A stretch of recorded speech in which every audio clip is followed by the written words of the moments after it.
Ladies and gentlemen, can I please have your attention? Broadcasting around the world. Well, hello. This is your number one internet radio station.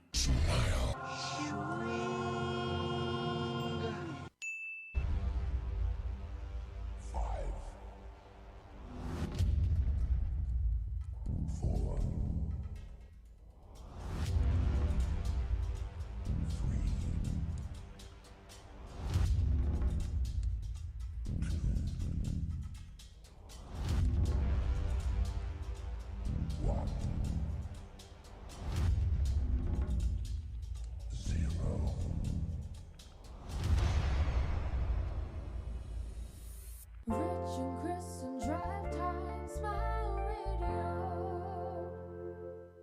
Sunday, Monday, happy days. Tuesday, Wednesday, happy days. Thursday, Friday, happy days. The weekend comes, my cycle hums, ready to race to you. These days are ours. Happy free. These days are ours. Share them with me. Goodbye, grey sky, hello, blue.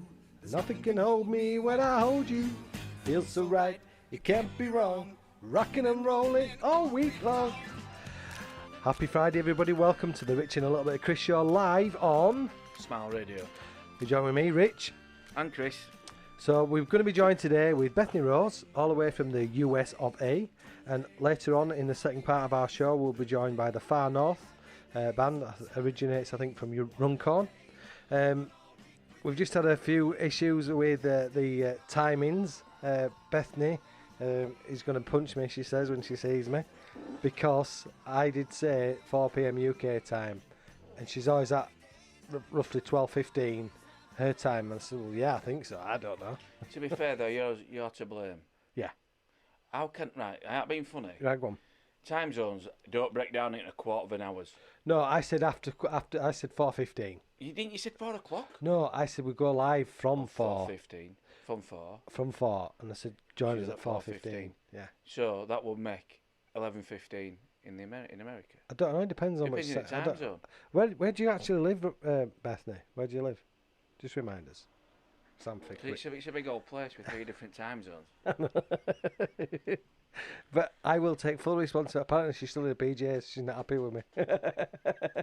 We're having a Zoom link. Yeah. Brilliant. Zoom pictures and everything. Yeah. So alright. She hadn't done her hair, has she? She's got bedhead. I just. She's got her breakfast down the top, hasn't she? I'm really, really sorry, Bethany, but it'll be all good. Honestly, it'll be all good. We're having a giggle anyway, aren't we? Tell her to check her teeth. You don't want to see breakfast between the teeth. There's not worse than that. Personal hygiene and unbrushed teeth. No for me. It's a no from me. Oh, Bethany, I'm so sorry. Right then, because we are the beacon for unsigned music and Artists. we're going to be playing a recent featured artist, Loz Campbell, who came into the Smile Radio studios. About a year ago. Is it a year ago? Just under a year ago today. This week, yeah. She come. Yeah, about a year ago she come in, didn't she? Yeah. Because And mum were all over you. no, but she brought her mum because we could have been two dodgy blokes. Well, that could be said. For the sinners last night. Yeah. Anyway, we're going to play Biting Back the Bullet by Loz Campbell live on Smile Radio, and we're also going to touch on my first bike round with the infamous Lance, Chris Oakland, Armstrong. You wouldn't have that bad. Oh, you were amazing compared to me. I couldn't breathe when I got finished. Anyway, this is Loz Campbell live on Smile Radio. We'll be joined hopefully in about 10-15 minutes by the delightful, the amazing, the very, very talented Bethany Rose. That horse is bolted now, isn't it? Right back after this.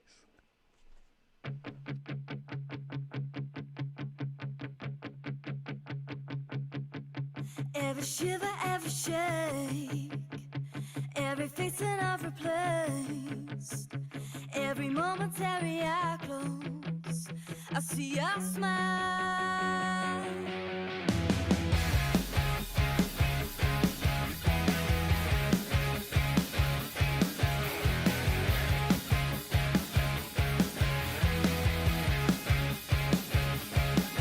Every sound, every noise,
about that. That's a tune, isn't it? Yeah, that's from Loz's self-titled EP, Backbiting the Bullet, and that's a signature track off it. So if you like that, click onto Loz's website, www.lozcampbellmusic.co.uk, and there's everything you need to know about her on that as well. I did enjoy that. To be fair, when she come in, she were good. We played a few other tracks, and she was a very good artist. And when you listen to it again after come back to it after such a long time, you tend to forget how good it was. But no, well done. No, I like that. So I'm getting all sorts of grief from Bethany saying we will talk after the show. Oh dear, I'm in for a telling off. I'm in for a rollicking. To be fair though, when we're dealing with pop stars and musicians, yeah, all we need to do is throw a couple of actors in mix, and we've got a right old menagerie. She says, I will show you the 3 screenshots of you saying the time at 12:15. Yeah, but I didn't know what time zone you were in. I'm really sorry, Bethany. I am so sorry. See, that is your fault then, Rich. Yeah, but I did say, to be fair, run at the same time every week, 4 till 6 UK time. So we haven't changed. Obviously, when you said 5:15, obviously she's 5 hours behind. It's 12:15, 5:15. No, I said 4:15, not 5:15. She's with 3 screenshots. I think your thumbs, you were typing with your toes, weren't you? So how are you feeling? I'm all right. Undercarriage is a bit wrecked, if I'm honest. Yeah. I think we could have worded that a little bit better. Yeah. I've got padded shorts. So for those who don't know, me and Chris, Chris has been going out on his bike throughout most of lockdown, getting himself fit. I've got a different vowel in mine. Mine's fat. No, it was just a conscientious effort, Richard. You remember that post that come out? Yeah. How are you going to come out of lockdown? Yeah. Fit, fat. Oh, what other one? And I thought, do you know what? I just do a bit. Roads were quieter then, so I could meander at my own leisure. Now big trucks are coming past you and nearly flipping you off. But no, 15 mile last night, Rich. I know. What a bad effort that for us, wasn't it? No. Yeah, we're good. I felt sorry for you a couple of times and waited for you. When you were coming up that bit of an hill and you could see sweat rolling down your face, you were blinding you. I know. I won't good. I won't good, will I? No, but nice little ride out though, Rich. It was. I did. When I got home. Did you have a bath or a shower? Shower. How did you caress the butt cheeks? It was soda cream. Little angel. Stood there like John Wayne. Just let the water flow down. Right then. Didn't Marie say what you're walking like there's something missing for? Right then. I'm going to try and get this Zoom thing up. So I'm going to play another track. What, we're going for El Fabio, did you say, Rich? No, I can't find that because it's not on my playlist. Let me just... What I'm going to do is I'm going to play... hang on. Just talk amongst yourselves. Tell we're live anyway. Come on. So his first couple of minutes of this interview are going to be quite frosty, because if that's the case, just turn my mic off and I'll listen to it telling off that you get from Bethany. No, we're going to be all good. We're going to be all good. Hang on. Bethany Rose. There we go. So I'll tell you what I'm going to play. We've got a couple. I'm going to play over. This is Bethany Rose, all the way from the US of A. Hopefully she's going to be joining us live on Zoom with the powers of technology. And obviously I need to work on my time telling and keeping and all the rest of it. So this is Bethany Rose, and this is over. You listen to it. It's a little bit, Chris, live on Smile Radio. Oh, restrain our bending, scatter like broken pieces. These worthless inhibitions were thrown away like falling stars. My control has been wasted. You wildly untainted the beauty of these foolish choices imposed by your reckless heart. And I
College Grove Nursery in Wakefield has been providing the highest standard of childcare for over 22 years. Situated on Eastmore Road, we are close to the M1 and M62 motorway network and also convenient for Wakefield city centre, schools and major places of employment.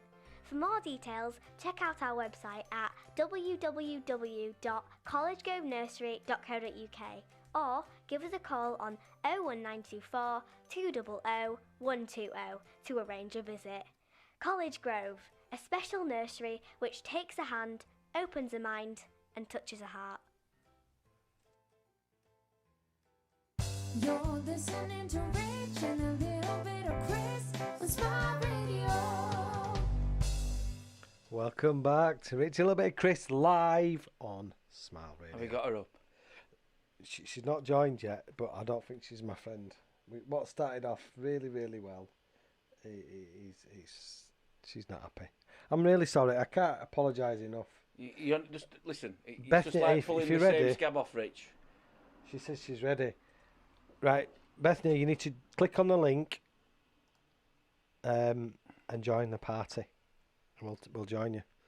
So, Chris, what did you think to I order? like that, Rich. I like to be fair. I want to be honest. Thought Bethany were a great guest first time round, and I want to thank her for the sweets that I didn't get. Hey, they were nice. Oh, brilliant! Hence you been out of breath and sweating last night, then. No. I think she would a great guest, Rich. I think it's going to be quite frosty for the first couple of minutes. Do you want me to take lead? Can I be anchorman? Yeah, I don't think so.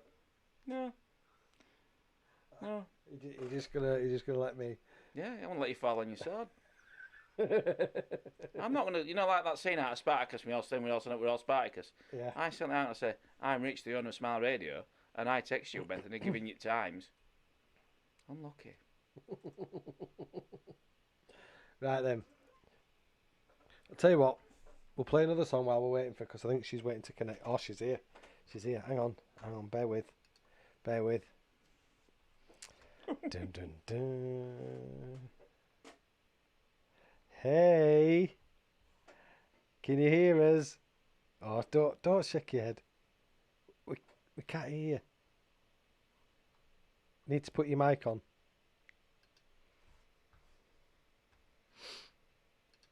It's anticipation.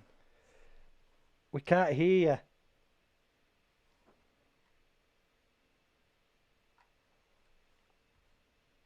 This is good radio. I tell you what. While you're sorting that out, we're gonna play. We're gonna play another song. Can you hear us? Tell you what. Let's play another song, Rich, while you're going through Right. this technical issue. I can't hear you yet. You can't hear us? Is that better? Can you hear us? I can hear you. Can you? Yes, we can hear you. Had you not turn volume up? No, I ain't turn volume up. That doesn't help, does it? I'm in a right fluster today, Bethany. I am so sorry. You look beautiful, by the way. Oh, thank you. I have like 137 Spotify followers, and I can't believe I'm being treated like this. Hi, Bethany. You know what? I fully agree with you. I think it's atrocious. His timekeeping. He should have looked at the map with the global time zones. Every 15 degrees is an hour change. He should have known. See, the thing is, Bethany, he's the brains behind the outfit. I can't even say I'm the beauty. No, but you're the face, aren't you?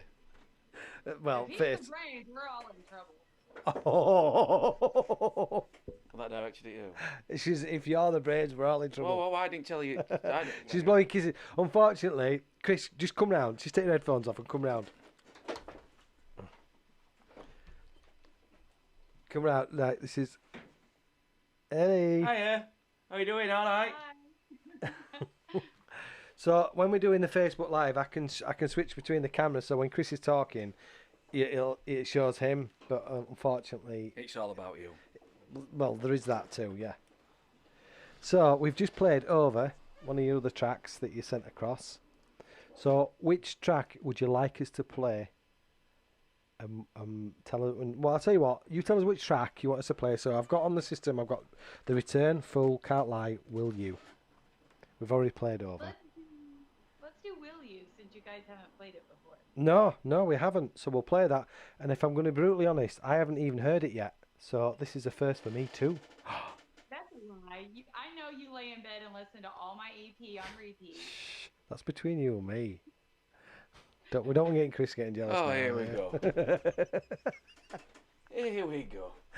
Right then. So, do you want to announce it? You announce it, Bethany.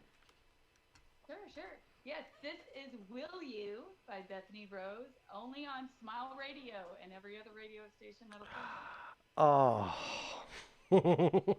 well, we're all about sharing love anyway, so that's pretty cool. We're cool about that.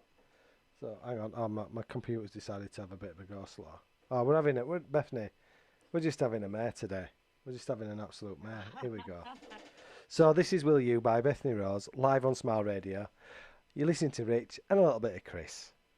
So don't forget, if you've got any messages or or you want to know or talk to Bethany, you can get in touch with his Instagram and Twitter at Smile Radio.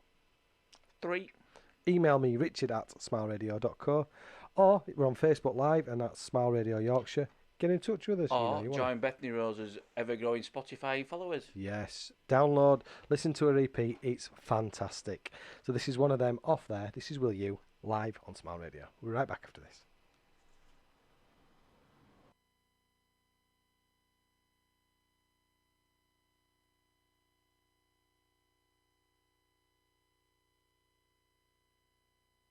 I lie awake, I lie open, my thoughts are swimming, my thoughts are uncontained, they roam over you as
Welcome back to Rich and a Little Bit of Chris Show live on Smile Radio, and we've been joined by the very talented, the very beautiful Bethany Rose. Hello, hello, hello.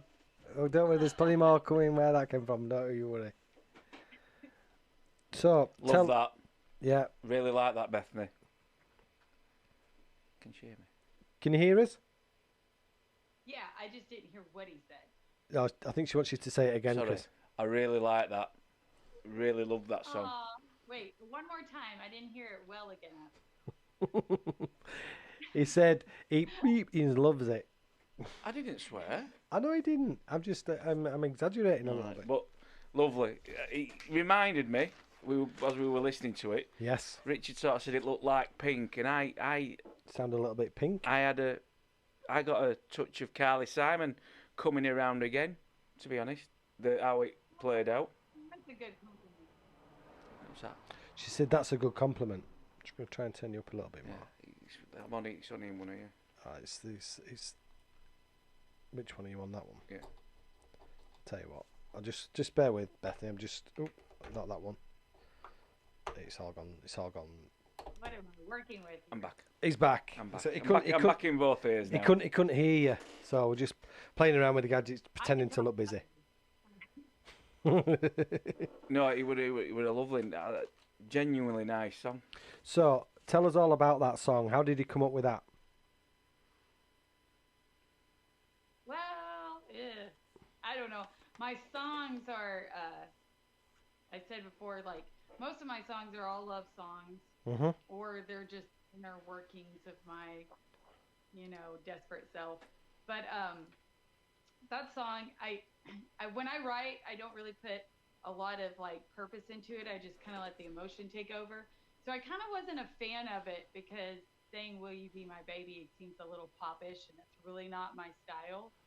But that's what kept coming out when I was singing as I was writing it. So I finally just had to like bear with it. But I guess my songs have a lot of conflict. So it's like Light and Pretty says "Be my baby," but then it gets really desperate toward like that third verse and everything. And I think I live in a balance of conflict, if you ever knew me well enough. So I think a song like that just reflects that. So. I mean, when you were last on our show, it was last October we had you on, and you were as featured artist. How's the COVID pandemic affected you getting new music out, touring, gigging, and just generally been out there again? Has it been quite restrictive? Yeah, I actually started my band in August of last year, and we were rehearsing, and I was really ready to go with live music, by the time January came around, and then all this happened. But we've kept rehearsing. There's 5 of us. We just keep plugging at the music, just trying to make a really great live set when we can play live. I'm not a fan of recording, and I wouldn't call myself a recording artist.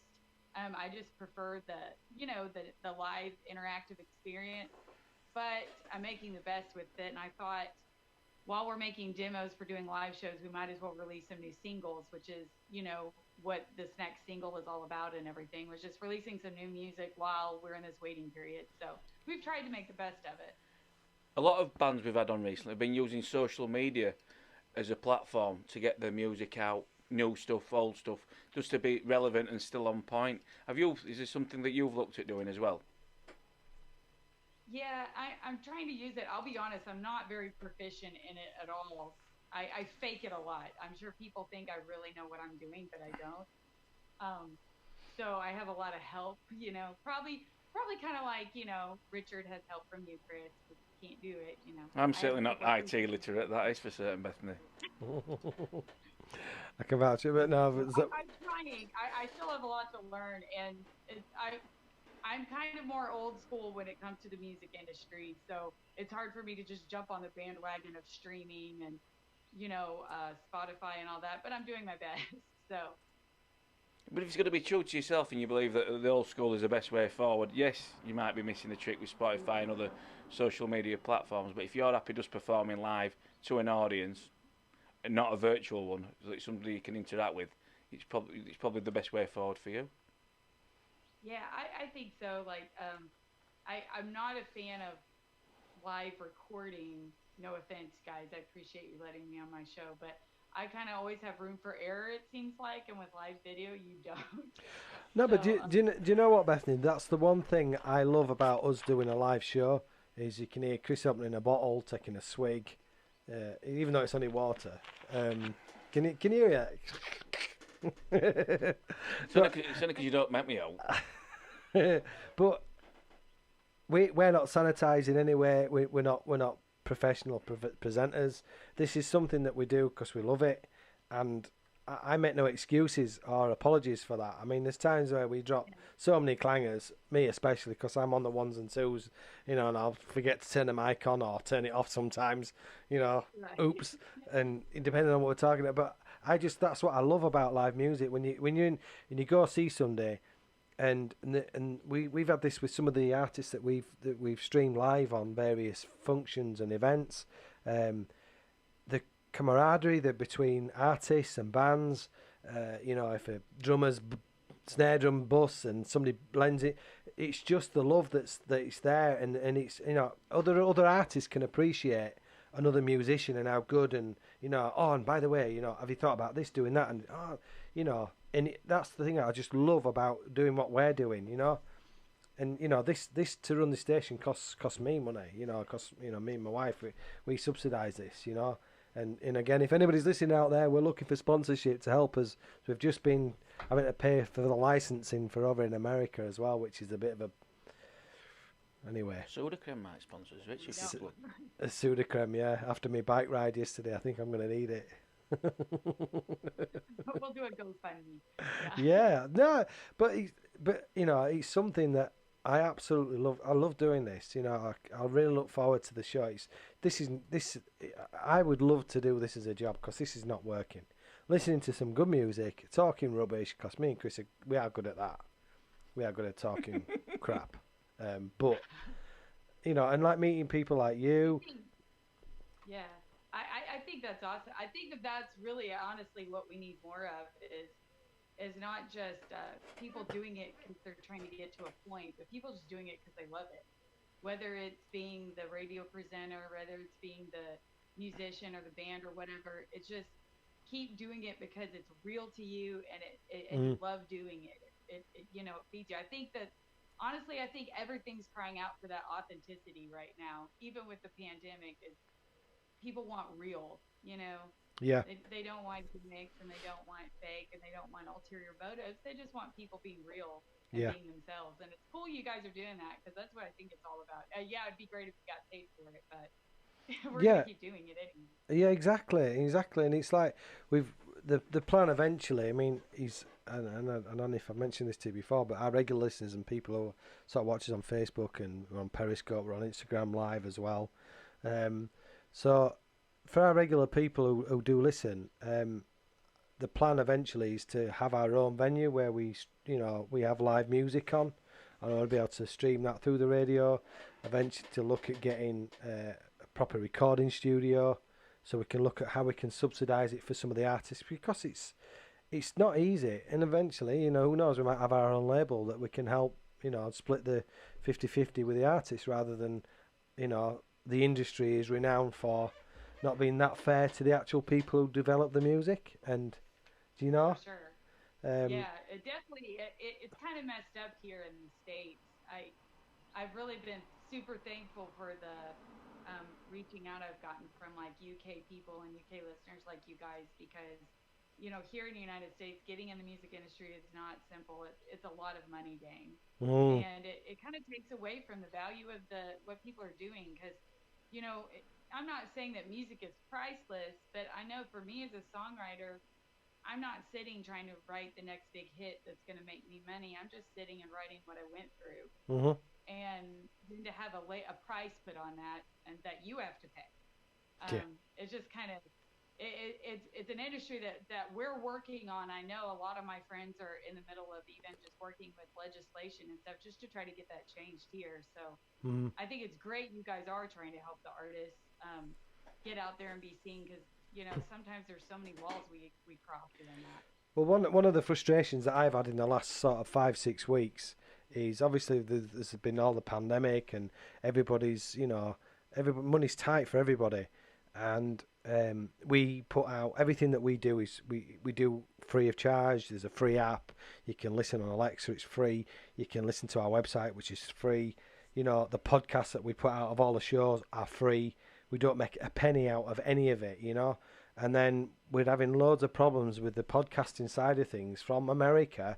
The RIAA keep blocking our podcasts in the US because they say we haven't got the sufficient licensing and we're in violation of copyright. And again, naively, because I thought we're based in the UK, we pay our PPL, we pay all our licenses. I've just literally purchased my other license for ASCAP, is it? ASCP, ASCAP? Yeah. I've now got to apparently have one with Sound Exchange and BMI, which as a station that, is self-funded, the licenses that we pay in the UK is enough. We aren't having to pay. So it either I block the music going out in America or I bite the bullet. And, I've worked really well, we as a collective, not just me, all the other presenters, Richie, Chris, my wife's heavily involved, she supports me, Zoe, my daughter, they all help and provide, work on and help me get to where we want to be. And it's so frustrating, and and I've been in touch with them, and I've been in touch with the license.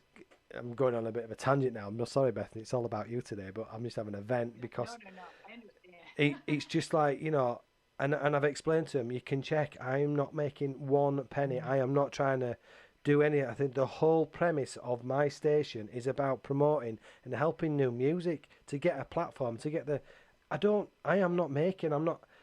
never going to be rich. I know I'm never going to be rich by doing what we're doing. Do you know what I mean? That is, Well, to be honest with you, the artists aren't making money either. So that's where we kind of get into a mess, because there is like a lot of fees. There's a lot of things you have to sign up for, a lot of things you have to be a part of, and do all these hoops you have to jump through. But at the end of the day, the margin that you're even making as the artist is minimal. Yeah, and let's face it, without you artists, there wouldn't be any music. There wouldn't be anything. Exactly. That's what we always say.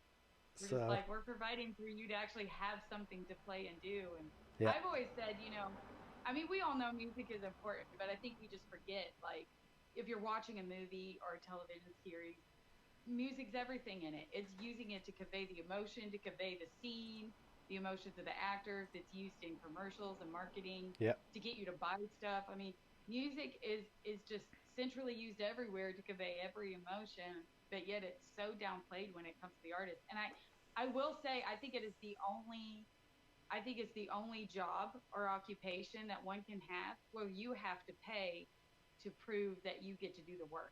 Yeah. It's like if you had a cabinet maker, you're not going to tell the cabinet maker, listen, you pay me $500 and put these cabinets in. I heard they were really awesome, and then we'll talk. Yeah.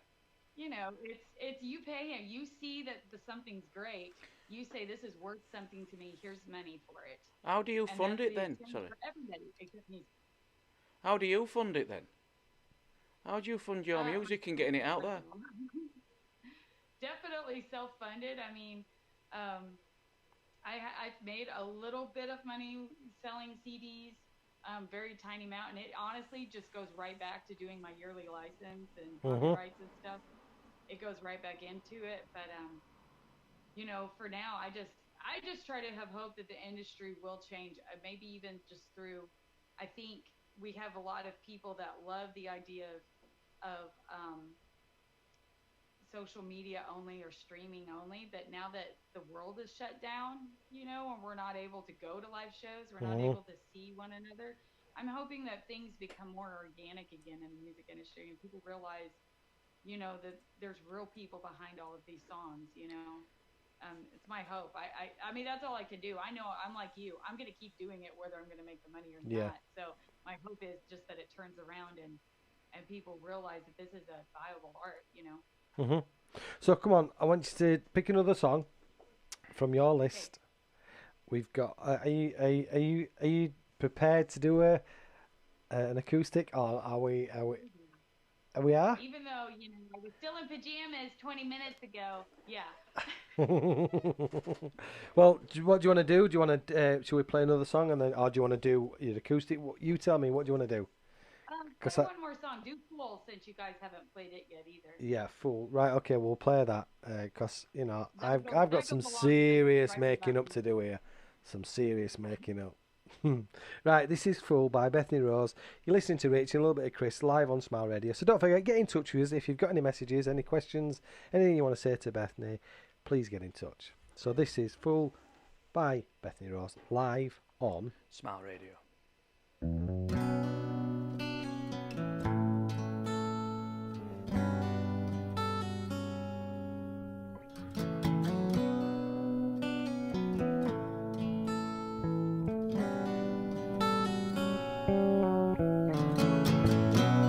Shadows skirt among the lights. My hair reaches for the mouth that bites, and I'm the fool.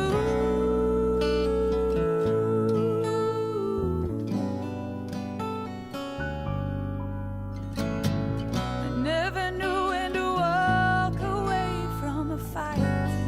And if I could, then would I? And if I ran or if I stayed, would it make a difference anyway?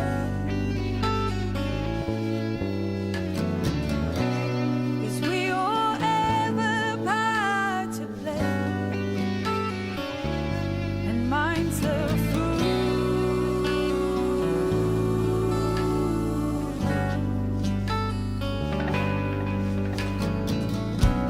The coolest touches in the deepest waves, the deepest utter in the shallowest graves, and I'm the fool.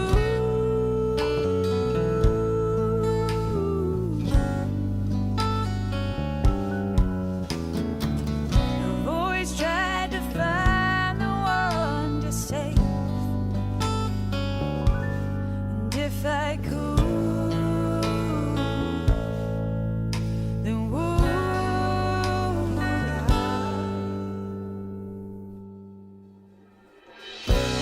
And if I ran or if I stayed, would it make a difference anyway? 'Cause we all have a part to play, and mine's the fool.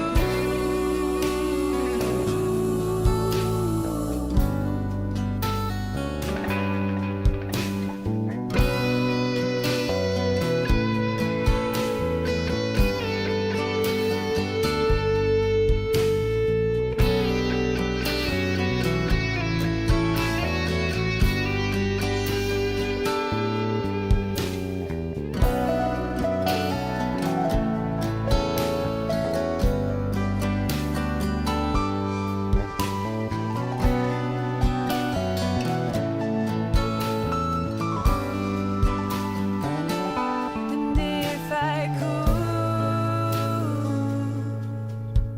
then would I? I'm the fool.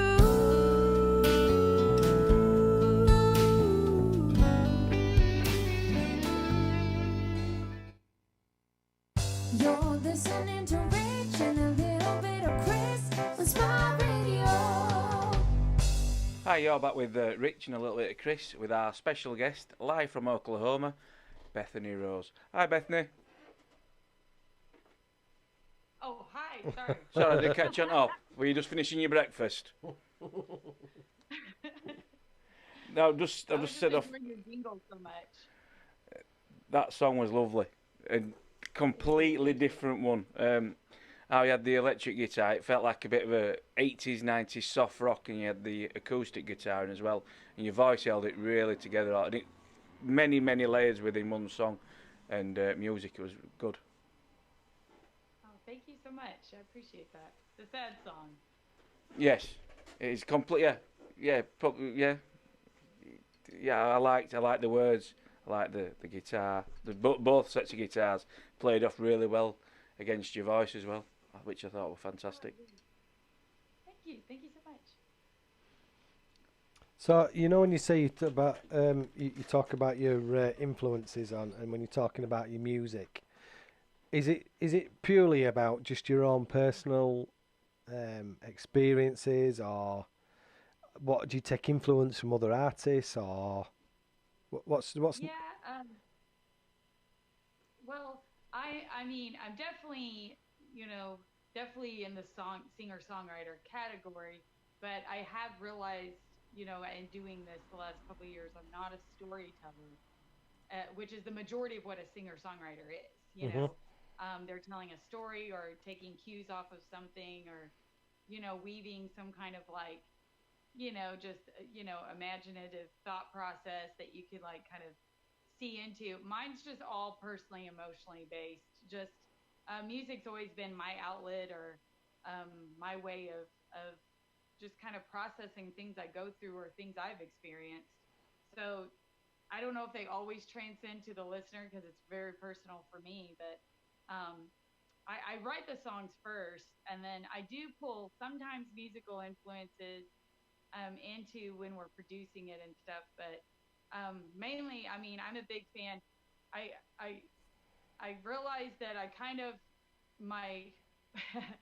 I'm a big fan of classic cars, right?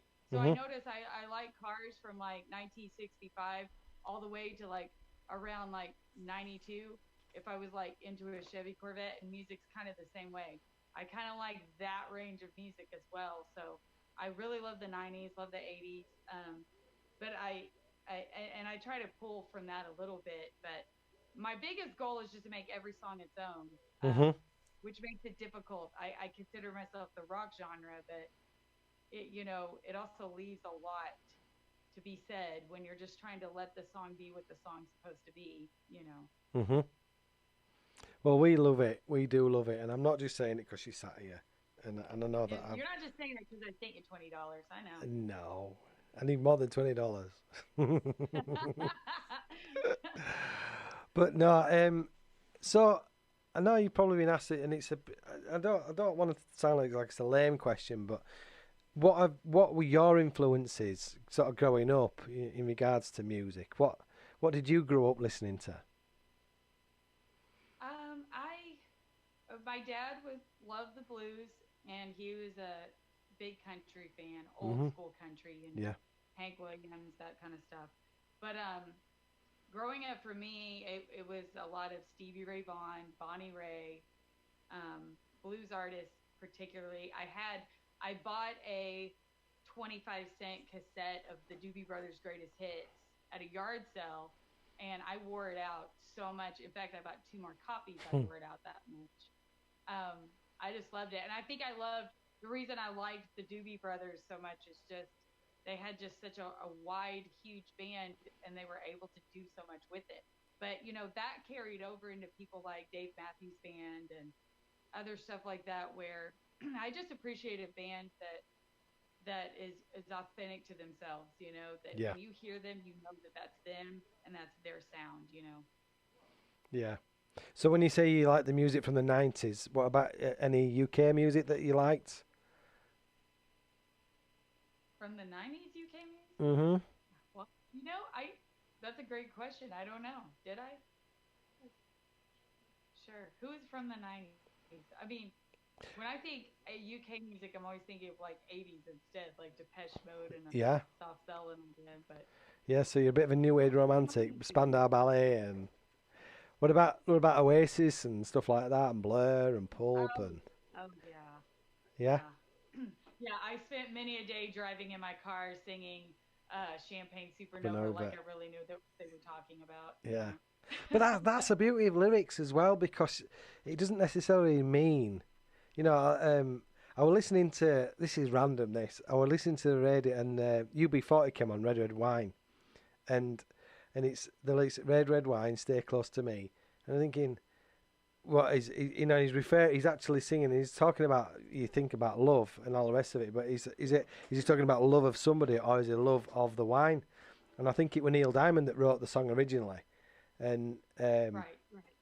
so again, it's your interpretation of a song. And I remember Liam Gallagher being interviewed about, forgetting which song it might have been Champagne Supernova, and he says, "What does it mean to you?" He says, "It can mean anything, man. Whatever you want it to be, And it's true. It's true. It's what your interpretation of that song is and what it means to you.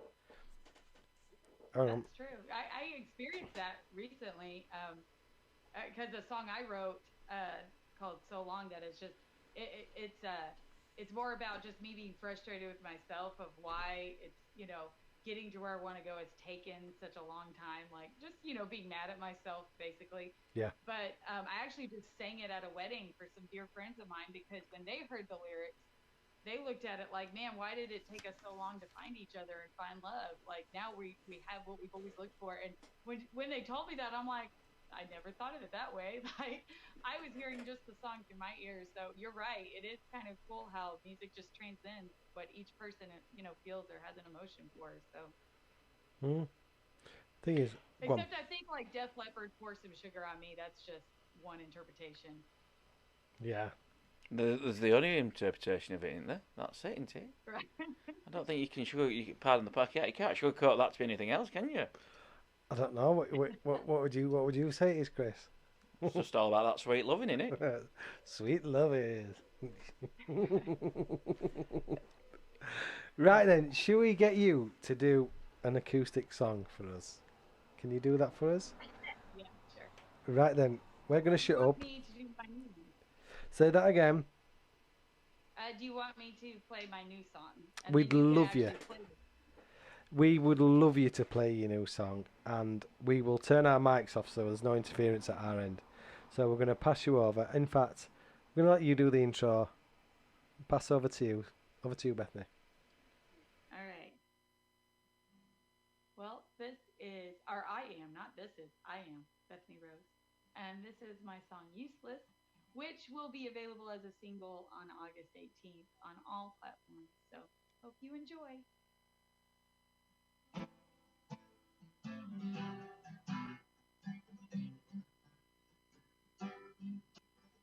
These words keep falling short, while my mouth keeps opening more, until my heart falls flat on the floor right there in front of you, like it always does.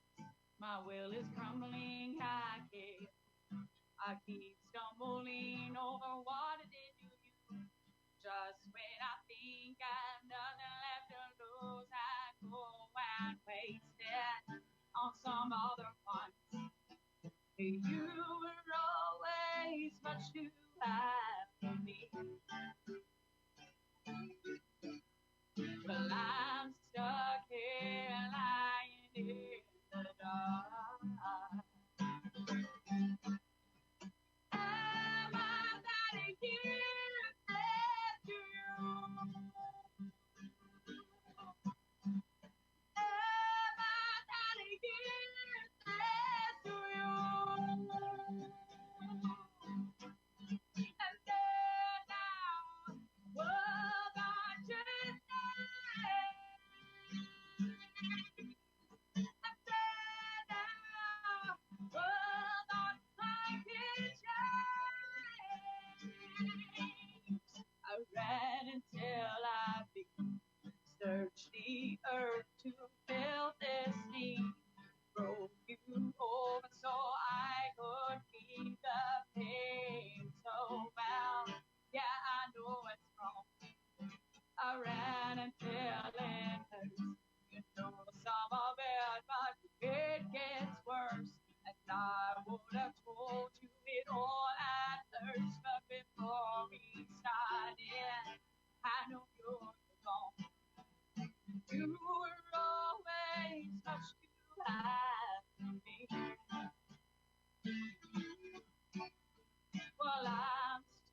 Yay!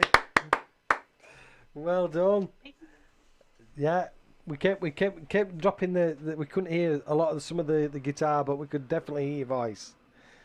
Okay. So, but it was good. Yeah, really good. Thank you so much. And when does that drop? Oh, What? so carry on. Can you hear that? Yeah, I could hear. Yeah. He said, Chris mumbles. You can't ever hear him. she's stop mumbling. I can't believe I've been accused of mumbling. When's that record released then? That single comes out August 18th, hopefully. That's what I've been told by the computer system. And I'm hoping to do at least 3 or 4 more for the rest of the year. They, like I said, they were made for demos for us to like give to venues to play live, but I thought I might as well release them, give them to the public and stuff. So I'm going to try to do a few more, and then maybe 2021 turn it into a 5-song EP and just kind of do another record for people to have. Talking of I will be giving you guys all of them. Talking of EPs, how did your last EP do? Because every track on that's really good. Oh, thank you. Yeah. I realize now everybody drops singles. They don't do like a whole CD. I didn't know at the time. But so I just had been doing this for 3 years with no recorded material, so it was really time to get in the studio. And the last album was definitely a lot more about, just love songs and the issues you feel through that. This one's kind of more about my own personal angst. I realize a lot of the songs kind of are more about me and just stuff that I personally have tried to overcome and everything. So I hope everybody likes it. Yeah, we like it, don't we, Chris? Yeah. No, great first. That's a great track. So anyway, I've uploaded the your other songs that you sent me today. I've uploaded them onto the system, so they'll be into the playlist as well. So you should get notified when they are played as well. So we'll constantly promote you. So if there's anything going on over your neck of the woods and we can share, just let me know, send it across, and we'll share the love as we always do here at Smile Radio. So I just want to say a massive thank you, really, for taking your time out. I'm sorry, so sorry for getting the timings wrong. I am so sorry. I take it all back, all the mean things I said. It's okay. Well, it's been an absolute pleasure again. So we're just going to give our farewells and we'll keep in touch. But what I'll do is I'll send you the recording of this as well, so you can listen again. So I'm sorry if your friends... I'm sorry if any friends, your fans and followers they're going to tune in a bit later on. Sorry. Definitely, everyone download Smile Radio, check them out, listen to them. I appreciate that you guys support independent artists like me, and I wouldn't be heard by some of the people I'm heard by over there if it weren't for you guys. So I love you both very much. Oh, thank you so much. All the best for the future, Bethany. All right, Bethany. Well, you take care, and we shall see you very, very soon. All right, you take care, love. Bye-bye. Bye-bye. Thank you. So Bethany Rose there, live on Smile Radio. So what we'll do is, I'm going to play. I want to play that over again. Shall we play over? Play over again. Yeah. Play over again, and we'll get our next guest on. So we'll see you later, Bethany. Thanks again. So this is over by Bethany Rose, live on Smile Radio. Broken pieces, these worthless inhibitions were thrown away like falling stars. My control has been wasted. You wildly untainted the beauty of these foolish choices imposed by your reckless hearts, and I'm falling over the edge.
Hi, you're back. Oh, I'm a bit loud.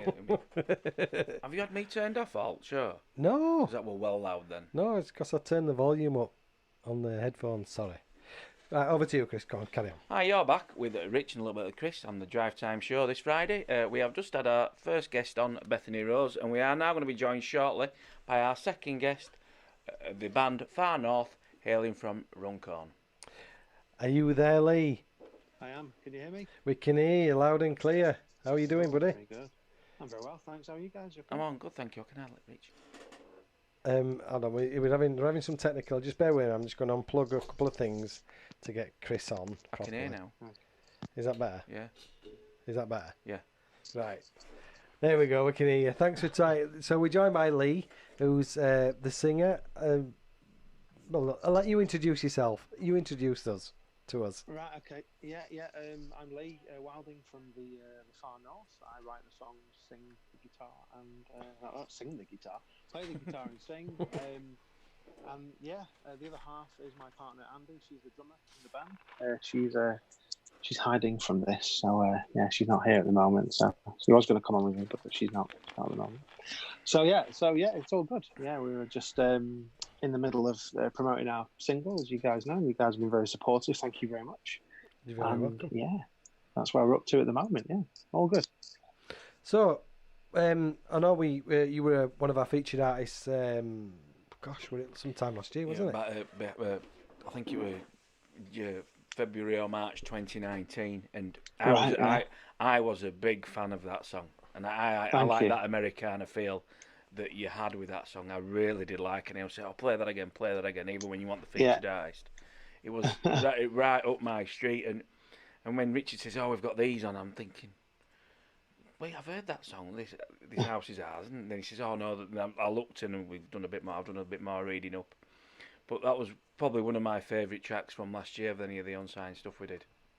Wow, thank you very much. That's incredible. Thank you. We don't hear that too often, so that means a lot. No, really, I thought it was absolutely superb, and I've listened to this version, the Far North version. And it gives me a different feel. It's like the words have a different meaning this time with the music that's sort of been played with it. I mean, it's the same song, but it just feels completely different. I mean, the first feel was very Americana, easy listening. And then the second one, it's got a faster feel. There's more of a country and western feel to it. I don't know if that's intentional.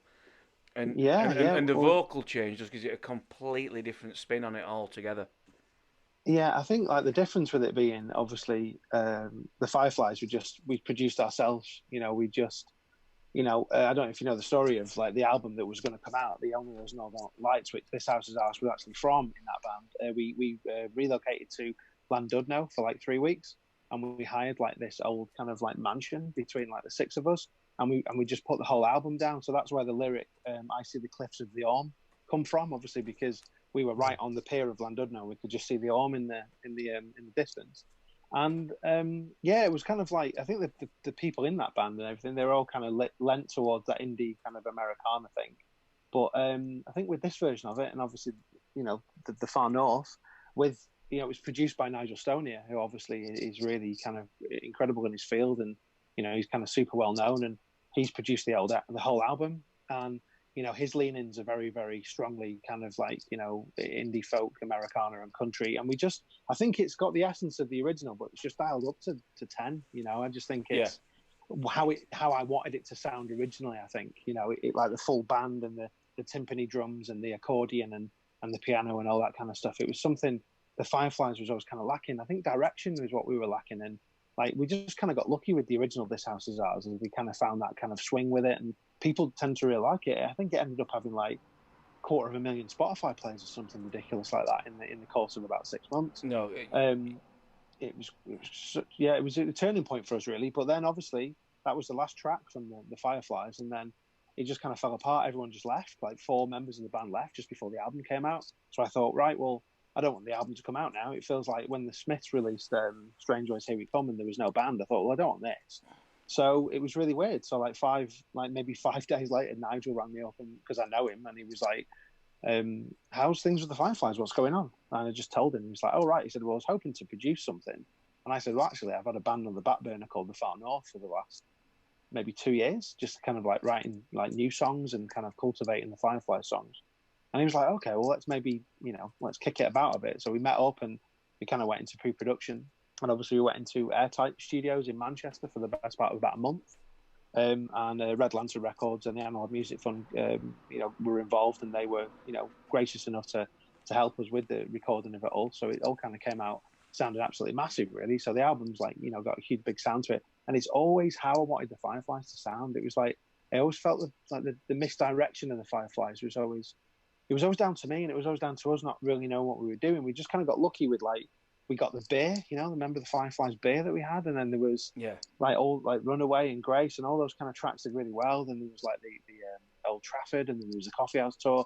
So things were going really, really well towards the end, and obviously people just kind of jumped ship a little bit, and I was like, wow, that's kind of weird, because they were my friends as well, and they all kind of went off and did their own thing, which is really, it's cool. They're all doing well. But then when Nigel got involved, it was like it was meant to be almost. It was just a much more focused version of the Fireflies, a more meaningful version of those songs. Don't you feel that the original template that you laid down on version 1 of This House Ours give you the scope and freedom to develop it into what version 2 is now? Yeah, it was almost like version 1's a demo, and I don't mean that any disrespect to it, because it opened a lot of doors for us, really. But I think that the focus on the new version and on the album in particular, because we've redone, we've redone Branches, When We Were Young, I think Grace, Runaway, and obviously This House. So 5 of the tracks on the album were Firefly songs, But I mean, I wrote the songs anyway, so they're kind of like my songs and guess. But they had that feel, and some people, knew us because of those songs. And like when we didn't decide to disband, but when it all crumbled, there was a lot of people asking me, because all of a sudden the Far North just kind of launched itself, maybe in July last year, August, and like people that knew the Fireflies really well were like, what's going on? Like, where's the album? What's happening? And I didn't know what to say. I was like kind of embarrassed, really, that that album never came out, because it took like a year to mix and like overdubs and stuff, and it was such a great time to, recording it in Wales was incredible. It was such a meaningful experience for us all, and just for it to not come out and for all the band members to leave, I was questioning myself. I was like, it's like the guy out of Weezer or something. I was like, why has everyone just kind of left the band? Like, why would you? And then everyone kind of went on to do their own thing, and then the Far North kind of launched, and we didn't really expect the success of this track. Really, we didn't expect it to be picked up by so many stations, and You Beautiful Guys, and obviously the Nationals and stuff. We didn't expect any of this. It's just crazy. I'm sat here now thinking, where did it go right? What? It's only been out for 2 weeks. Do you feel like you touched on other songs that you've redone? Do you always feel that you're giving it, when you were writing it originally, how it wanted to be played and how it needed to come across?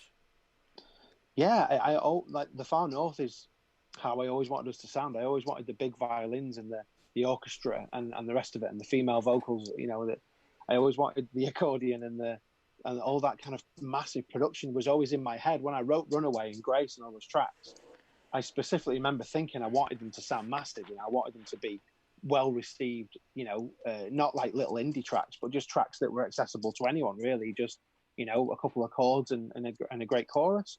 And the fact that I was talking to Nigel yesterday, funnily enough, and he, we were just chatting about it, and I just really feel like the Fireflies, as okay as we were, we just didn't have that direction. We never had that focus as like one person. It was like 6 different, and they say like a camel is a horse made by committee. It was like too many people kind of saying this and putting that in.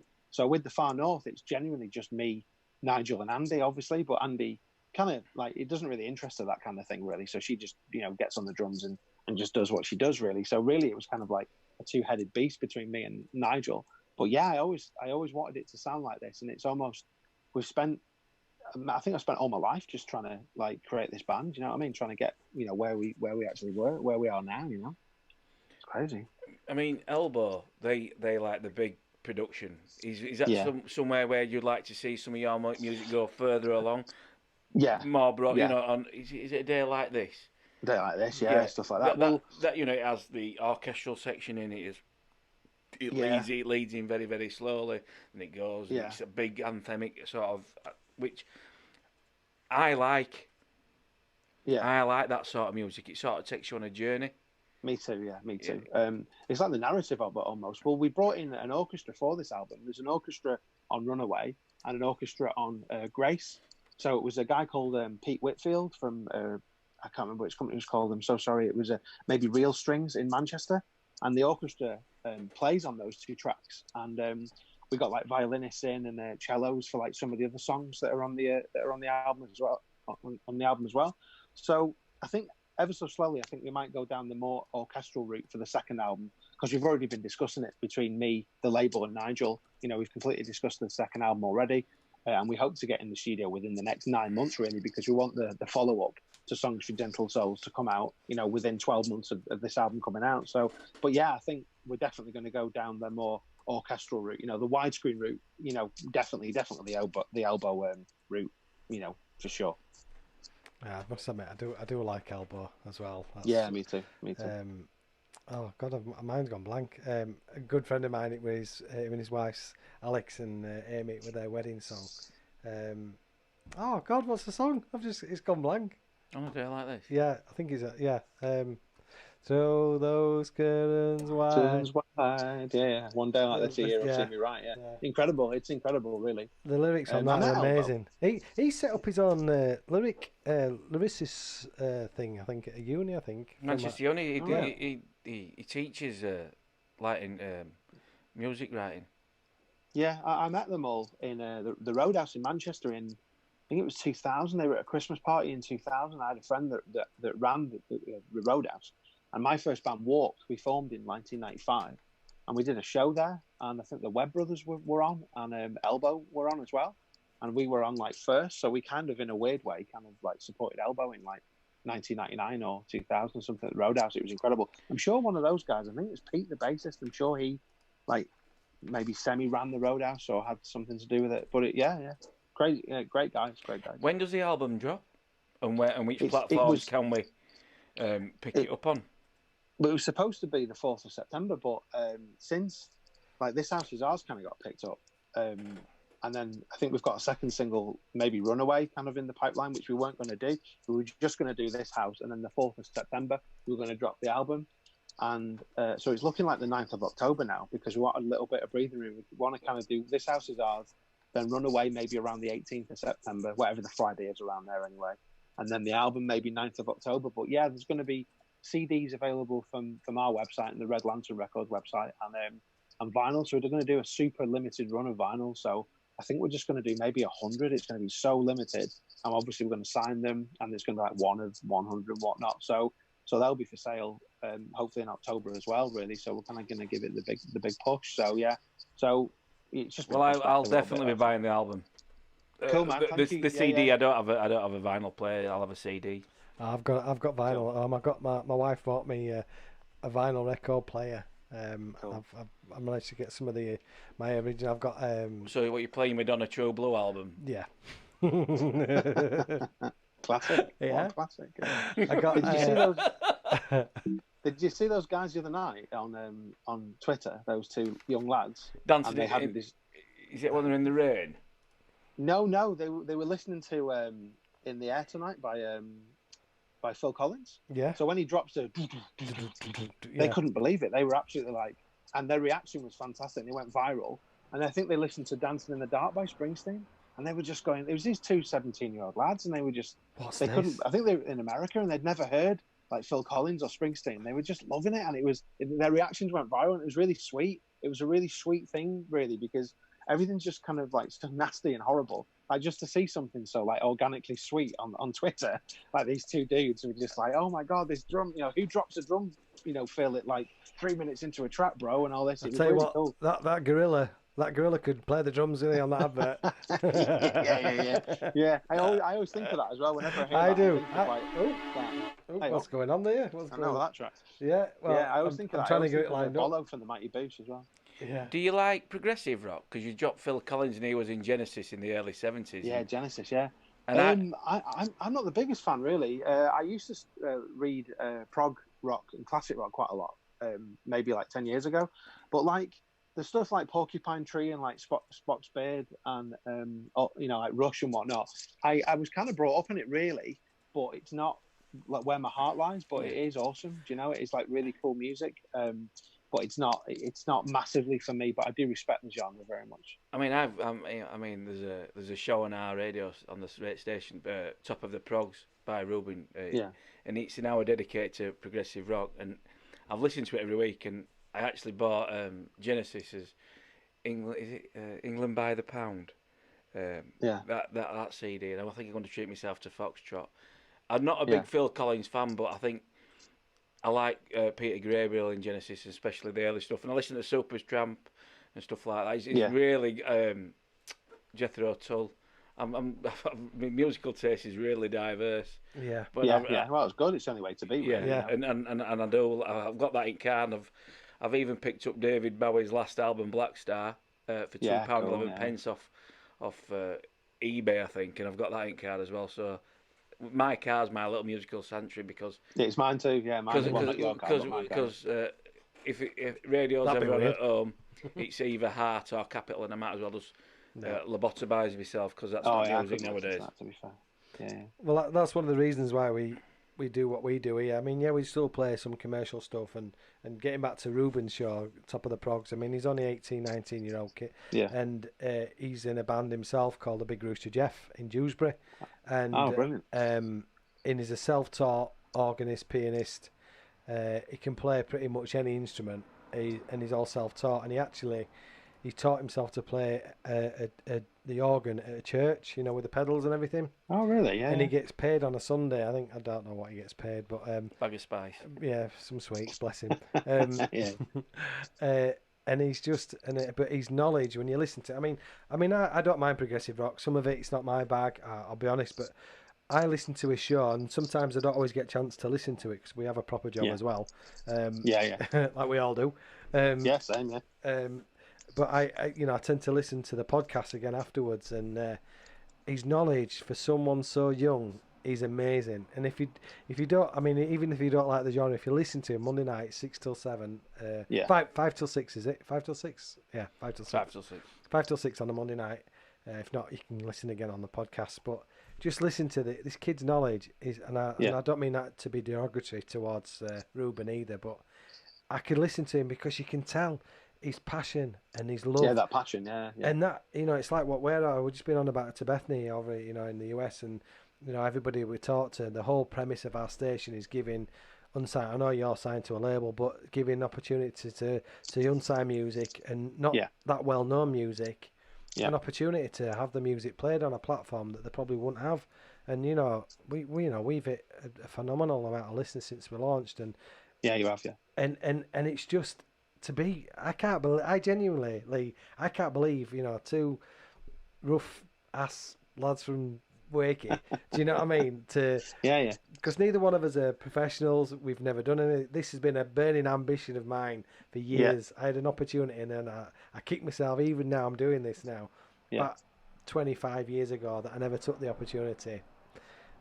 Hey-ho, it is what it is. But it's a great show, though, and it's a great station. I think a lot of people thank you very much. Gravitate towards it because of the eclectic, the unsigned and the new music and the under the radar music. It's obviously the stuff that's commercial as well. We certainly listen to it, and it's got quite a heck of a listenership.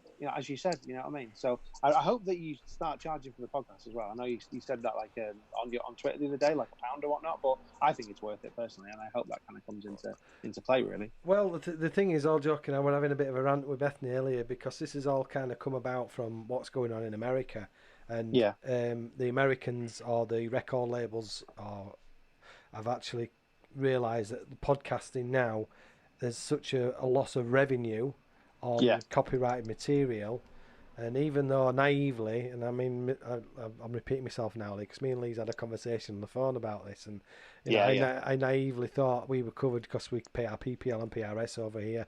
It covers us for the online stream and the podcasting side of it.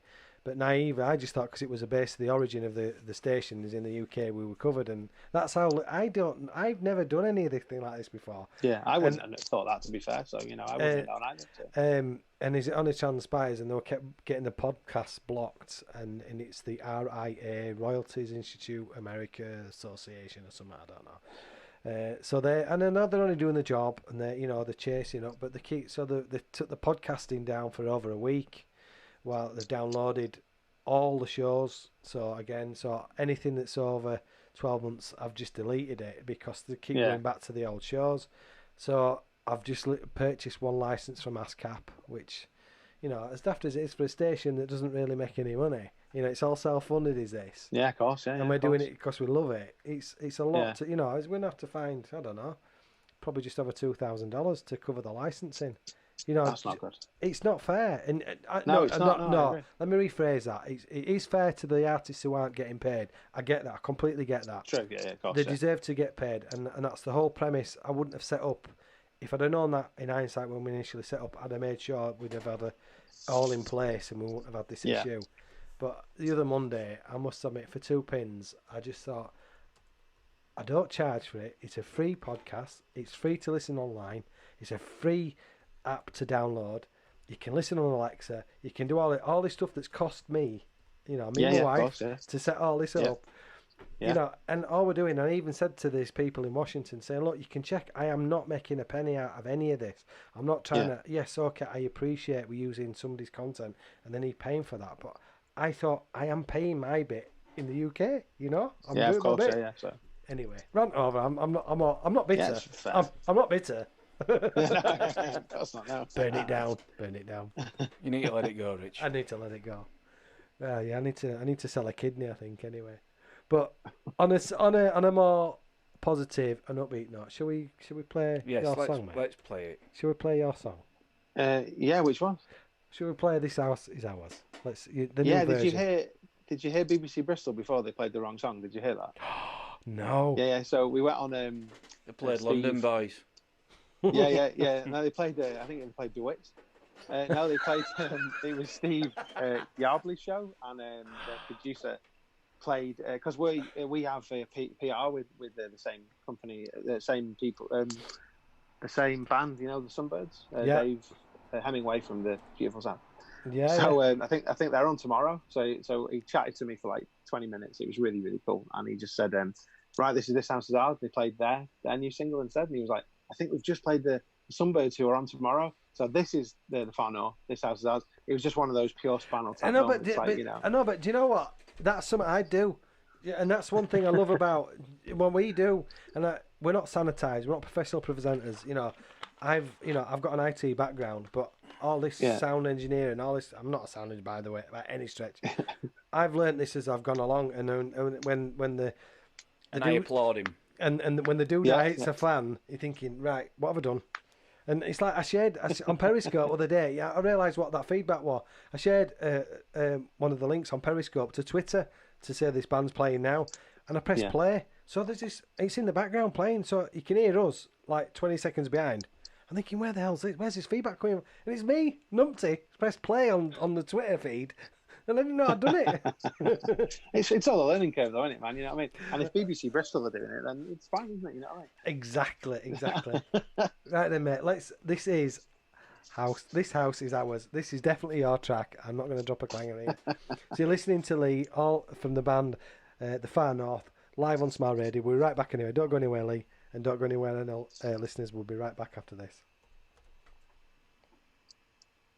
He says, "Come on." Bear with. Hang on. See, the good thing, Lee, at least you know we're live. Oh, yeah, of course. There we go. And this house is ours by the Far North Band. And I am an idiot.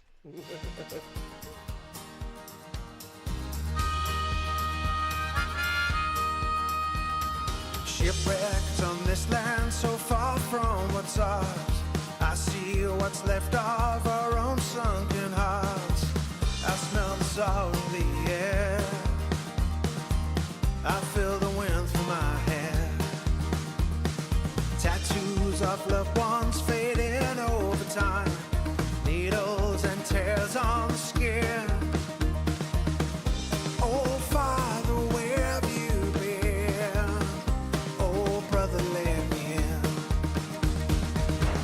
Oh, whoa, it's a beautiful life, cultivated over hours. Oh,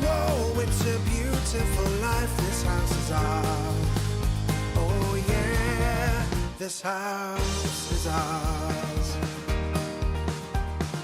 Lately I feel like my smile's underneath cobwebs and dust on the floor. I feel it pulling my lungs. Oh, don't wake me when I'm gone. Sunlight this morning cuts deep through the trees. I see the cliffs of the York. Oh, mother, take me home. On these mountains I roam. Oh, whoa, it's a beautiful life, cultivated over hours. Oh, whoa, it's a beautiful life. This house is ours. Oh, yeah.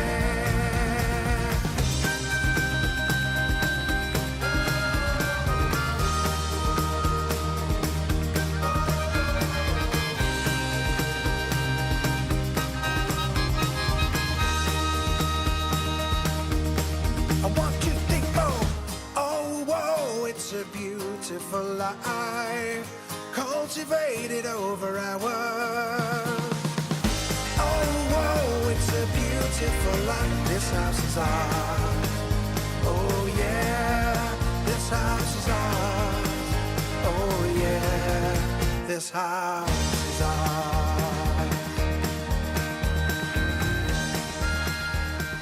Rich and Chris and Drive Time Smile Radio. Brilliant. You like that, don't you? Yeah. I really do like that. Because initially, when we were playing it before, Chris he says that, oh, I'm not sure. I think, you know, when you used to listen to the Yeah. original version, Yeah. and then now we've played it more than we played it again today before we came on live. And he's going, Yeah. actually, yeah. It's okay. I mean, you know, the other version's there. No, but it's just, You know. and it's funny how you have a tune in your head. Yeah, I mean, yeah. Chris will speak better than I can for, you know, I'm speaking on behalf of him, but... No, it's all right. Go on, Rich. No, You're go all right. on, can it? No. I like you. I like the first version so much. Yeah. It felt like I was cheating on it. Like it was a cover. Yeah, like but you know, change is good, and the spin that you've done on it is fantastic. And I will be buying that new album. Thanks, man. Yeah, cool. Well, I've got a friend, my tattooist Dave. He really liked Grace. Is that his real name? My Tattooist Dave, or is it My Dave? Tattooist Dave? Yeah, it's weird. His parents they used to watch a show called My Tattooist a lot, so obviously they called him. So he's got a daughter called My Footballer, Sarah. It's weird. It's really weird. So yeah, he loved Grace so much. So when I played in this new version, he's still like, nah, I don't like it. It's like, yeah, but like this new version of Grace, obviously, you know, we've spent a lot of time on it and a lot of money on it, and obviously it's been produced properly. And Dave's like, no, I just prefer the Fireflies version. It's like, but it's fair. Do you know what I mean? It's just a fair, you know, assumption. Like, but it's still your song, innit? It's still your song. Yeah, exactly. It's still ours. Yeah, it's still. Do you still use your mate Tattooist Dave for your tattoos? Have you moved on now? Dave, yeah. No, he's still my tattooist. I had a new one off him last week. So all good. Oh, good one. So I've just getting a bit of love on Facebook. Mally Stokes, she says, great show again, beautiful life, it's brilliant. Oh, fantastic! Thank you. Who was that? Sorry, Mally Stokes. He's on Facebook. Mally Stokes. Thanks, Mally. Yeah, go on, man. He's getting lots of love, and I must admit, when I got it sent through, I think did he either send it originally to me or Richie? I can't remember. And I think was it Tracy from the PR that she sent it through? Yeah, it might have been Tracy. Yeah. PR. Yeah. I've just looked at the website. Well polished. We've got two PRs at the minute. We've got. Listen, stop it now. Stop it. You'll be asking for a rider next time you come out radio. Yeah. Who's put these green M&Ms in my bowl? I've said I don't want the green M&Ms. No, it's all good. It's just mad. Like really, like I said before, it's like we didn't expect to get played anywhere really, and you know it's mad. So. You know. Has fame changed you then? I'll ask you. Oh, he has now, yeah. Well, fair enough, you know what I mean?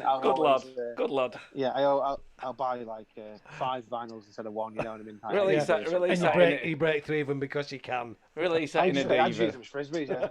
Oh, good lad. Amazing. Oh, brilliant. So, with all this madness that's going on with the, the corona and everything else, Oh my goodness. what's the plans then for hopefully live stuff? Where do you see what's going on? Yeah, well, we hooked up with the booking agent recently, like literally the last couple of days. So we're kind of like in some really early talks with them. So we're kind of thinking maybe it'll all blow over by. I don't think it'll ever blow over, but maybe the world will return to normal gig-wise in like maybe February, March. So we're hoping to book a tour of some kind in March. We really wanted to do an album launch with the album. That's why we kind of pushed it back as well a little bit, just so maybe everything opens up a little more and we can maybe play to some people. I don't know. Yeah. So it's just one of those. It's just totally weird. Well, I'm working with a venue to get a few bands and do some nights. So I think we need to have a chat. I think we'd love you to come on. Definitely. Yeah, we'd love to. We'd absolutely love to. We're not that far away from where you're at. So. It's just down the road. Cool. God's just down the road. M62. It's not far. Is it Cheshire? Runcorn's Cheshire, and I'm just testing my geography. Yeah, we your mate Dave, the tattooist, be coming as well, doing tattoos at side as a little side gig. He'll come. Well, do you guys? Where are you guys in Bradford? No. How rude. Dewsbury. Dewsbury. Right. Okay. Cool. I was going to say I played a show with Terrorvision in October, but I love those guys. Really, really love those guys. Terrorvision that sang Tequila. Yeah, man, they were cool. They were really, really cool. So I supported them in October at the Words and Music Festival in Nantwich. Nice, lovely people. Yeah, so like I said, and everybody will be sick of me saying this, but we're hoping to get our own venue at some point. Cool. That a live music venue where we have the music streamed through the station, and we want to try and set up a recording studio. But you also said off rubbish ones can mime, can't you? Yeah. we'll lip sync them. Yeah.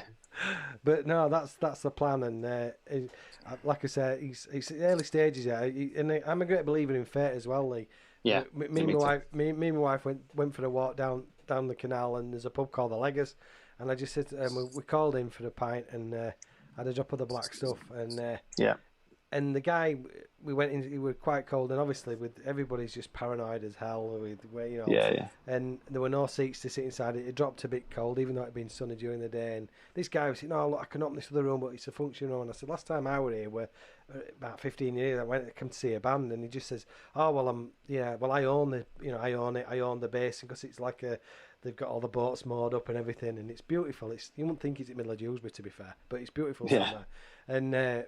And he says, "Oh yeah, well I'm trying to get, I'm trying to open it up and get some bands in." So of course my ears pricked up. And, not really. I says, "But," he says, "But I don't know, I ain't got the connections like I used to have, blah blah blah." And to be honest with you, I've got enough going on. I says, "Well, I run a radio station.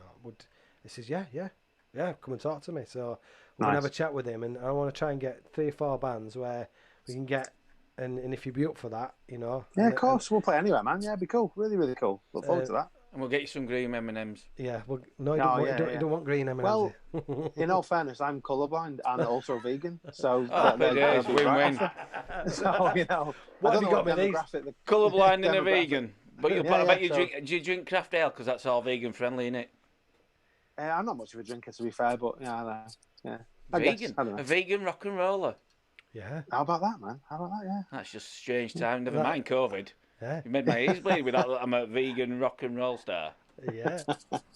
And you don't drink. That's brilliant. I do not really. No, not a massive drinker, to be fair. No. And I must admit, I very rarely drink at home. Why? Listen, don't you make your mouth say, "Oh." No, I've just let me finish. Just over lockdown. Over lockdown, you had a bath in soda creme to stop all chafing.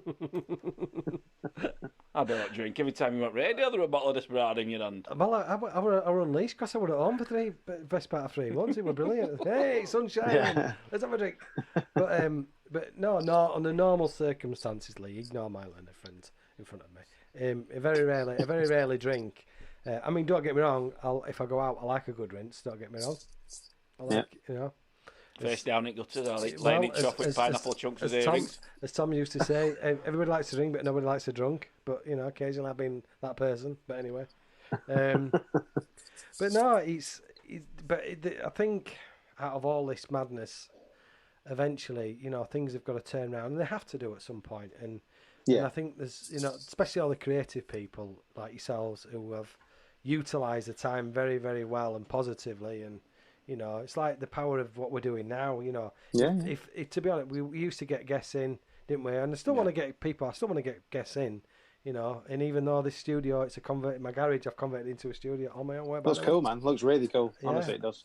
Thank you very much. And but we like getting people in, and we love the banter, and we love just getting to chat to people, you know, like yourself. And we've had a couple of conversations, and you know, I can talk till the cows come home. But this whole thing eventually, I think something good will come out of it, and everybody will realise and not take things for granted as much. I hope. You know? Yeah, me too. Yeah, nothing should be taken for granted, should it? Really, to be fair. I think I've been guilty of that. You get up, go to work.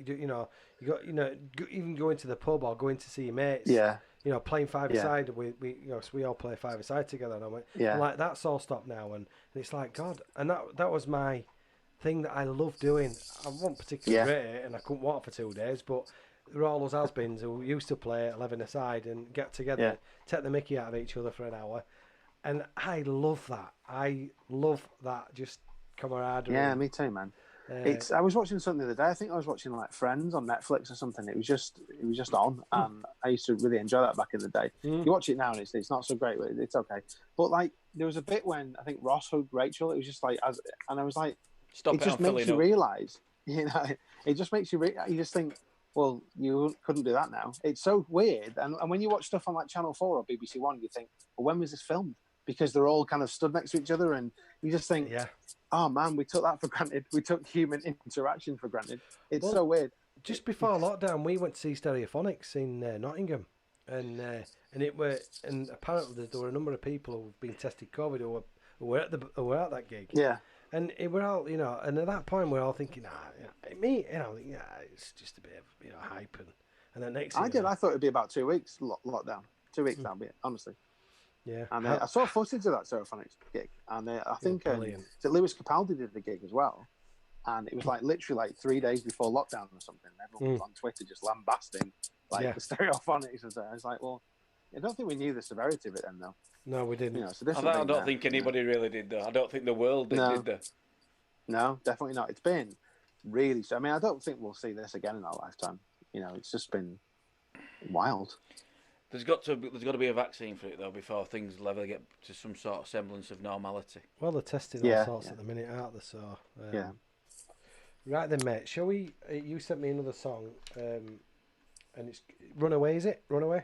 Yeah, this is the first time this has ever been played. This is the world premiere of this. No one's ever played this track.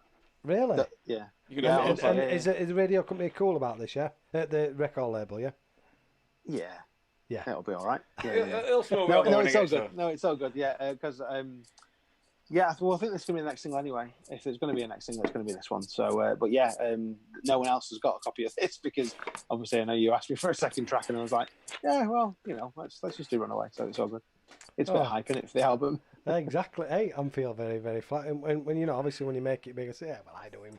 Yeah, he sent me his second single. Yeah, you know, me, Lee. If this wins an Ivo Novello award, he'll be there taking trophy off you. He'll be pushing you out at waist. Why are we all laughing? You know you will. Right, I'll let you introduce it, Lee. You introduce it, mate. This is Runaway by The Far North.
around. Run away with me. We can do the things we do, 'cause we are so beautiful.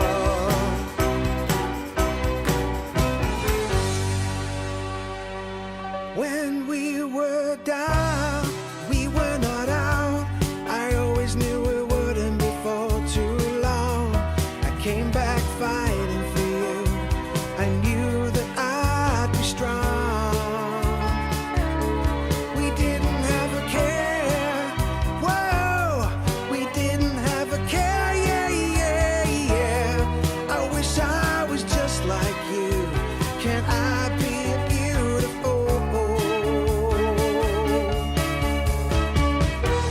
Sing me a song, and I'll sing along.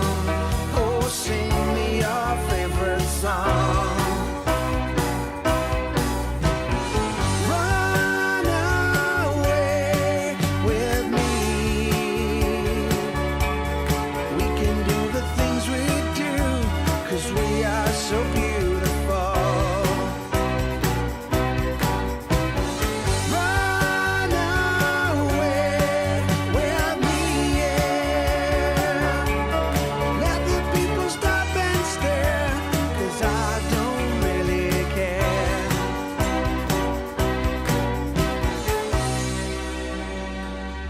Oh, I do it all again. I wanna do it all again. Oh, to be with you. I wanna be with you.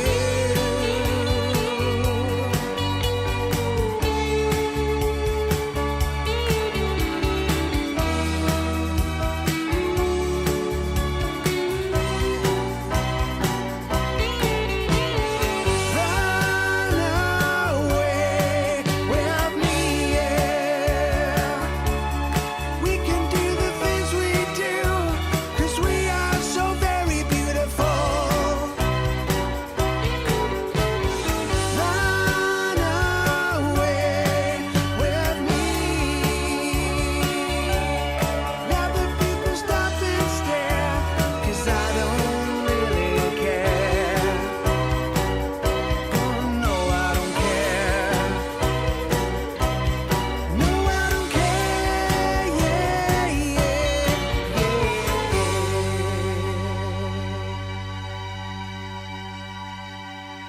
You're listening to Rich and a little bit of Chris on Smart Radio. Top knacker, Lee. That's bang on. Thanks, man. That's Thanks, top draw. And do you know what? I said to Rich off air, that's Neil Diamond all over that, mate. That is a sound I can listen to all day long. Thanks, man. Appreciate that. Thank you. No, that is. I'm buying an album. In fact, I'm going to raid my piggy bank and get it on. I might even buy a vinyl record playing machine as well. Top Yeah, notch. yeah. That's the first track, that Runaway. First That track, is the opening that is track, brilliant. I Thanks, could man. Yeah, listen yeah, to we- that and the other track we've played today time and time again. Brilliant. And I just want Yeah. to say a massive thank you, Lee, for giving us the exclusive play Oh, on yeah. Smart That's all Radio. right. It's okay. Obviously, I won't put it onto the playlist until it goes out, unless you want me to. Yeah, but exactly. Yeah. I won't. I 'cause, you won't know, put it on. I won't put it But on. thanks, mate. Yeah. But no, I've really. We're just saying, and both were looking at him. I'm thinking, who does it? And he said Neil Diamond. I thought, I can hear that. Yeah, definitely. That Yeah. bit of a piano section when it got, when then you come back and say Runaway, it goes. I mean, I'm tone deaf, me. So Yeah. that was my impression of me playing piano and probably hitting an F sharp and whatever. But that's as far as it goes. But no, Cool, brilliant. man. Thanks. No, Yeah, really- we tried to go the whole like Darkness on the Edge of Town, you know, Springsteen Born to Run era yeah, as well. Yeah. You know, especially Yeah, with when we got yeah. Sorry to interrupt, Lee. You know- Springsteen, definitely. I can it's hear like that. the river, kind of like or Thunder Road, you know, a little bit Thunder Road. So that's that's one of the reasons when we were listening back to that, it sounded before we got the orchestra on it, which is it's a proper orchestra. It sounded a lot like a road movie, like kind of Thelma and Louise style kind of thing. We were like, well, that's cool because there's all the slide guitar. There's loads of slide guitar on the whole album, really. The lap steel kind of thing, the Travis Bean. Yeah. And we thought, you know what? Let's take it up another notch and put the orchestra on it. So we put the orchestra on that and Grace. And when it came out, when we got the strings back, and then they did like all the sheet music to it and stuff, I was just, like really emotional listening back to that, because I was like, and especially when it came back mastered as well, like the guys at Fluid in London, when they mastered it and it came back and it was like massive, I was like, oh my god, that's incredible. So I love that track. Such a good song. That it's like, if I do say so myself. No, no.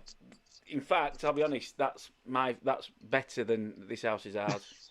Thanks, mate. I appreciate that. Moving in the right direction. Well, I think it's going to be the next single, that anyway. So, I mean, I think it's about 4 minutes 20 maybe. So it does clock in a bit long, but you know, it's, wait till you jump in a track that's about 9 or 10 minutes long. That's when you can say it's long. Point, yeah.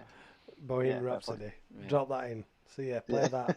But no, Lee, that's really good. And you mentioned earlier in the interview that This House Is Ours is garnering loads of traction with the BBC radio stations. Has your music been sort of played out on any other stations as well?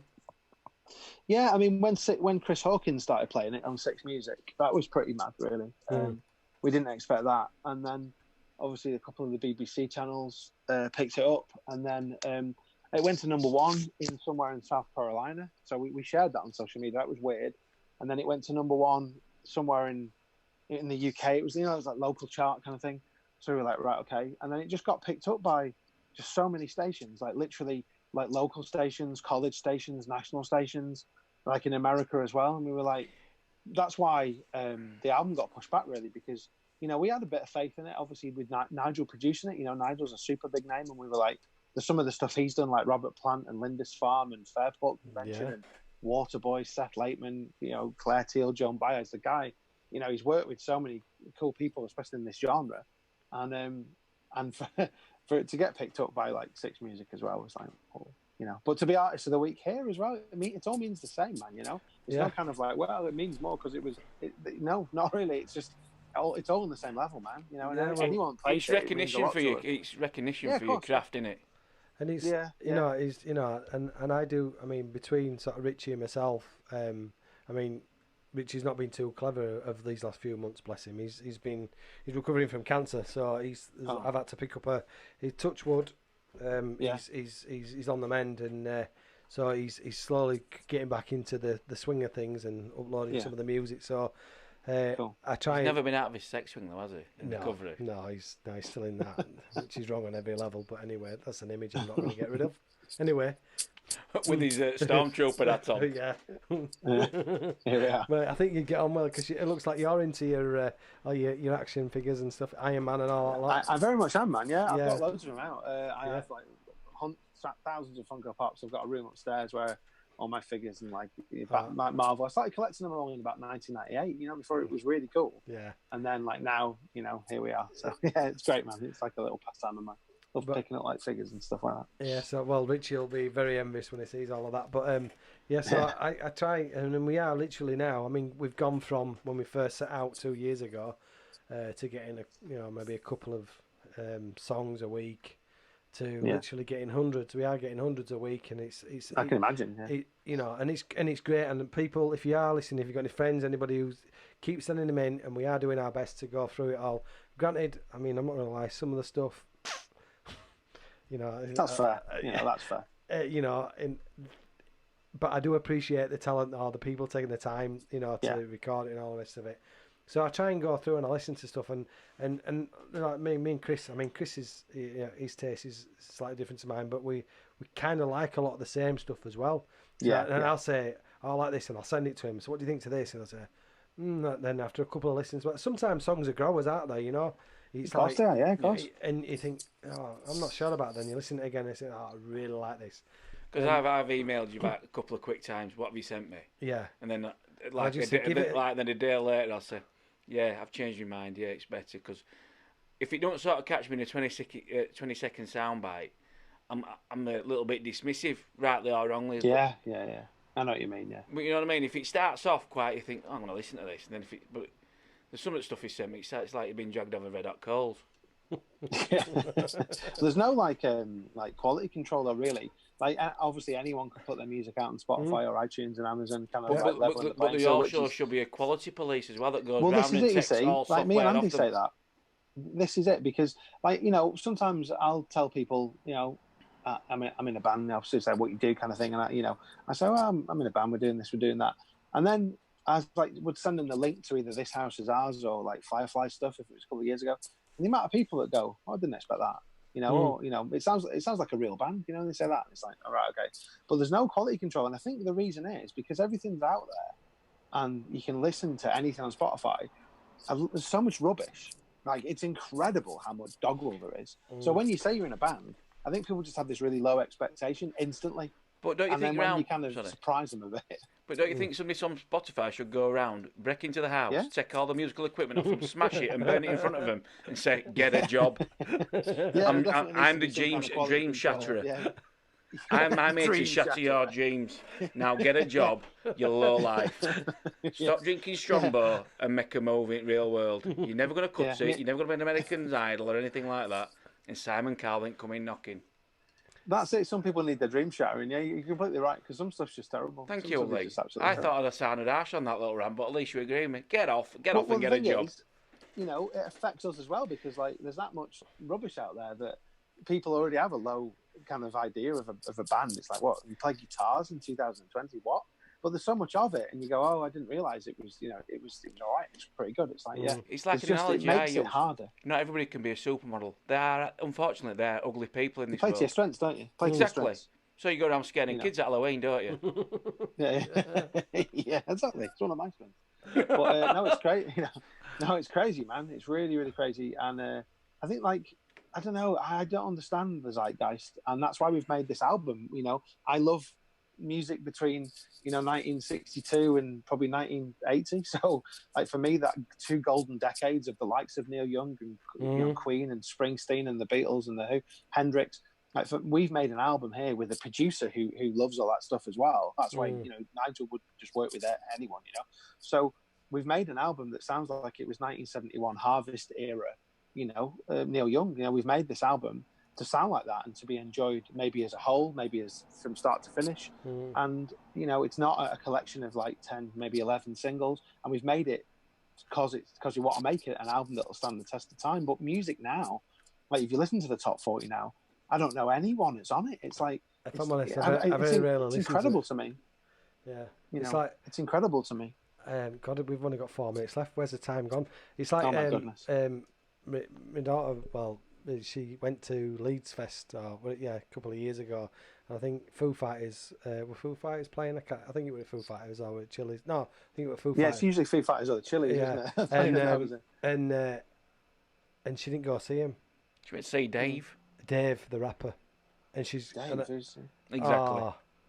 He were on. He got Brits. He got a Brit award. It's a bit like your mate Lee the tattooist. It's Dave the rapper.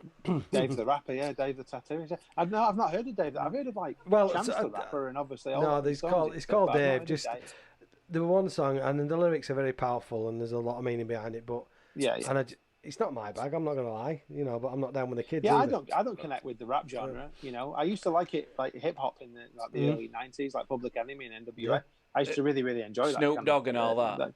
I used to love that. Dog. Wow. I used to love that. The Doghouse and all that kind of stuff. Yeah, Doggy Style and all that old porn. Yeah, Doggy Style. Yeah. But I just feel disconnected from it now because I've tried to listen to like Billie Eilish or William Eyelash or some people, and I can't connect with it. It's like my Mrs. Andy. She said yesterday that it sounds like it's like mumble pop. And I get that it's massive, and I get people really, really enjoy it. But I'd like to provide the alternative of like 4 chords and the truth. Do you know what I mean? I would much prefer, I know it sells and it's millions, and and we certainly don't. But I like our music, and I like to create this kind of music. It's where my heart lies. And if needing to get into the top 40 to sound like that, then you can shove it really. Because to be honest, I could listen to your album all day long.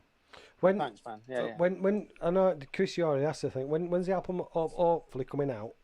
Well, hopefully the 9th of October. It's penciled in for the 9th of October. It won't be any later than October. It just all kind of hinges on this house for the next 3 weeks, and then obviously run away after that, and just seeing how well it's received really, because we want to kind of drum up as much. I wouldn't say hype's the right word, but tell as much pairs of ears as we can. Get as many people You know, and if we can break into that like Americana chart with the album, that'd be really cool. Like, you know, something the Fireflies have never done. So that's kind of like the, you know. I can see when you said you were quite popular in Carolina. It's got that that sound that would probably go well in the Confederate States. Yeah, it's number one right now. It's great, Yeah. crazy. We've got a message from Jason Judd. He says Lee sings to me every day at work. Yeah, Jason Judge, right? Okay, cool, man. Yeah, I work with Jason. Really, really nice guy. Yeah, love the guy. Well, we're down to the last minute, kid, and we're gonna have to say our goodbyes. Fast, isn't it? Yeah, and Really, I want to really just fast. want to say thank you so much, Lee, for taking your time out. Oh, you're welcome. You're welcome. Wish you every success and keep in touch with us, and I'll be Yeah, in touch definitely, about thank you. the gig that we're hoping to set up. So Yeah, let us know, man. We'd be more than happy to do it. that's brilliant. So thanks again, mate. You take No, you're very you welcome. take care, and we'll definitely be in touch. All the best, Lee. Yeah, thank you very much. It's been an honour to be on No, with you guys. no, thank you, You've mate. been great. Cheers. Stay safe, Really big man. appreciate it. Take Ta-ra. care. And you, Bye-bye. thanks, guys. Bye. Ta-da. Wow, that's Lee from the Far North. North. So yes, we're coming up now with Rich. Well, literally coming up after us, we have got the Colonel Backers coming on straight after us. We've got a recording of the Codfather show later on. We've got JJ Kane 7 till 8. We are literally out of time, so if you've missed this show or any other show, you can download the podcast from iTunes, Spotify, all the major podcasting sites. All I have to say is, good night, guys. Thanks again for tuning in. Stay safe. Ta-ra. Give us 3 rings when you get him.